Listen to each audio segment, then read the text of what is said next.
इससे पहले कि हम इस एपिसोड की स्टोरी को स्टार्ट करें, अगर आपने हमारे चैनल को सब्सक्राइब नहीं किया तो सब्सक्राइब करें, वीडियो को लाइक और शेयर करें। तो एपिसोड 6 में हम देखते हैं कि लोकी और सिल्वी अलायत को एन्चेंट करके सिटाडेल में पहुंच जाते हैं। सिटाडेल टाइम के एंड में एक ऐसी जगह है जहां पे टीवीए का क्रिएटर रहता है। वहां पे पहुंच के उन्हें मिस मिनट्स दिखती है। मिस मिनट्स टीवीए के क्रिएटर को ही हु रिमेन्स के नाम से बुलाती है।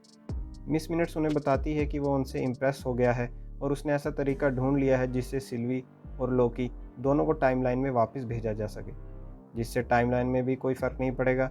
टीवीए भी अपना काम करता रहेगा और वो दोनों भी टाइमलाइन में अपनी ज़िंदगी बिता सकेंगे और उनकी सारी विशेज़ भी पूरी हो जाएंगी। टीवीए में मिस मिनट्स रवोना को उसके टेम्पैड पे कुछ फाइल्स डाउनलोड करके देती है और उससे कहती है कि ये उसके लिए यूज़फुल होंगी। लोकी और सिल्वी सिटाडेल में आगे बढ़ने लगते हैं।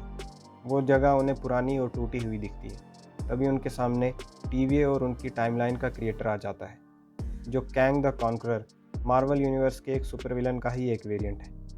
कैंग के अलग अलग अच्छे और बुरे वेरिएंट्स मार्वल यूनिवर्स में कई बार देखे जा चुके हैं। लोकी और सिल्वी दोनों ही उसको देख के हैरान हो जाते हैं, क्योंकि वो एक इंसान ही होता है। सिल्वी उससे मारने की कोशिश भी करती है, मगर वो हर बार अपने टेम्पैड से अपनी लोकेशन को चेंज कर लेता है और उसके वार से बच जाता है।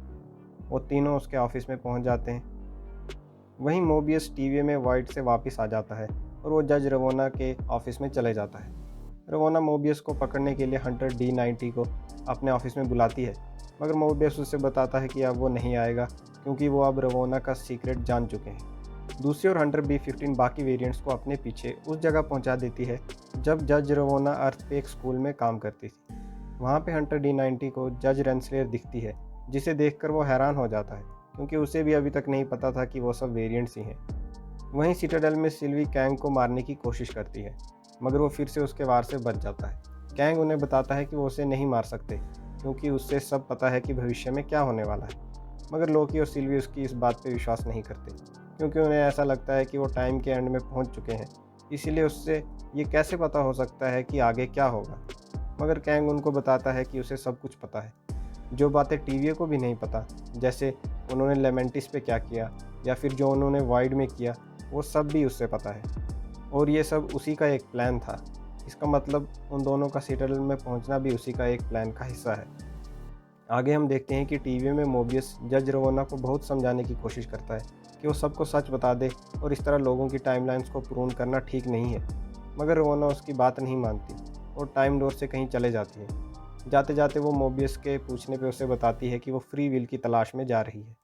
सिटाडेल में कैंग लोकी और सिल्वी को बताता है कि भले ही उसे ऐसा लगता हो कि टीवीए में जो भी हो रहा है वो ठीक नहीं है, मगर टीवीए के बिना सब कुछ खत्म हो जाएगा। वो उन्हें बताता है कि बहुत समय पहले अर्थ पे 31st सेंचुरी में उसी का एक वेरिएंट रहता था। वो एक साइंटिस्ट था। उसने ये डिस्कवर किया कि मल्टीपल यूनिवर्सेस एक साथ एग्जिस्ट करती हैं, और उसी समय उसी के दूसरे वर्जन्स, उसके दूसरे वेरिएंट्स को भी यही बात पता चली। तो उन सब वेरिएंट्स ने एक दूसरे से कांटेक्ट करना शुरू किया। कुछ समय तक तो उनके बीच में शांति बनी रही। वो एक दूसरे से टेक्नोलॉजी और नॉलेज शेयर करने लगी, मगर उसी के कुछ वेरिएंट्स बुरे भी थे और बाकी की यूनिवर्स पे कब्जा करना चाहते थे, और इसी वजह से सारी यूनिवर्सेस के बीच में युद्ध शुरू हो गया। सभी अपनी अपनी यूनिवर्स को बचाने के लिए और दूसरों की यूनिवर्स को ख़त्म करने के लिए लड़ने लगे। तभी एक वेरिएंट को एक क्रिएचर मिला, अलायत, जो टाइम और स्पेस को नष्ट करने की शक्ति रखता था। इसीलिए उसने अलायत को बाकी की यूनिवर्स और टाइमलाइन को ख़त्म करने के लिए इस्तेमाल किया। और जब उसने बाकी की सब टाइमलाइंस को ख़त्म कर लिया और सिर्फ उन्हीं की टाइमलाइंस बची, तो उसने टीवीए का निर्माण किया ताकि वो टाइमलाइन में कोई और ब्रांचेस बनने से रोक सके। आगे हम देखते हैं कि कैंग उन्हें बताता है कि उसने उनसे ये झूठ कहा था कि वो फ्यूचर में क्या होने वाला है सब जानता है। वो उन्हें बताता है कि वो टाइम में बस एक पॉइंट तक ही फ्यूचर को जानता था और वो उस पॉइंट को क्रॉस कर चुके हैं। इसका मतलब ये कि लोकी और सिल्वी अब जो भी करेंगे वो उसके कंट्रोल से बाहर है। और उसी समय हम देखते हैं कि टाइमलाइन में ढेर सारी ब्रांचेस बनना स्टार्ट हो जाती हैं। कैंग लोकी और सिल्वी से कहता है कि वो टीवीए को चलाने की रिस्पॉन्सिबिलिटी लें, क्योंकि वो इस सब से अब थक चुका है और वो चाहता है कि कोई और अब टीवीए की रिस्पॉन्सिबिलिटी उठाए।